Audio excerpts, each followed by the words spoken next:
I'm a professor and I teach master's level teachers, practicing teachers. I had a teacher in my class once who was teaching 6th grade, and she'd been a teacher for 25 years. And she told me that she felt like increasingly students were entering her class who needed help with social and emotional skill development, and she didn't know how to help them.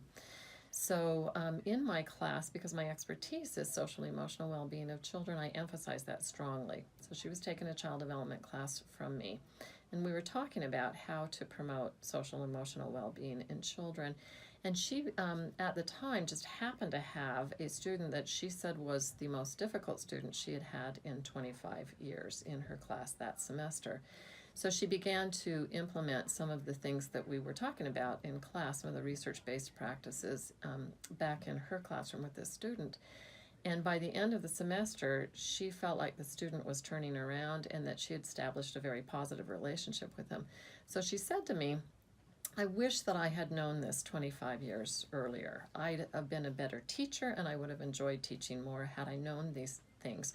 Why don't you write a book so you can help my fellow teachers, learn some of these same skills that I'm learning in this class? And I've heard that story at least a dozen times. So for some years now, my students who are teachers have been asking me to write this book. And so I finally made the time to do it. This is a time where there's a lot of emphasis on social emotional learning in schools, which I think is fantastic. I'm really thrilled about that.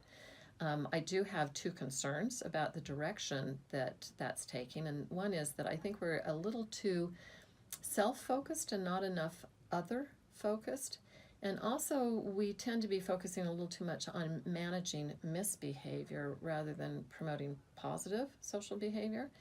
And so I'm hoping that this book will help create a better balance between the self versus other orientation, and also better balance between the emphasizing reducing misbehavior versus promoting positive or pro-social behavior in the classroom. So I'm hoping that this book will be very helpful for that.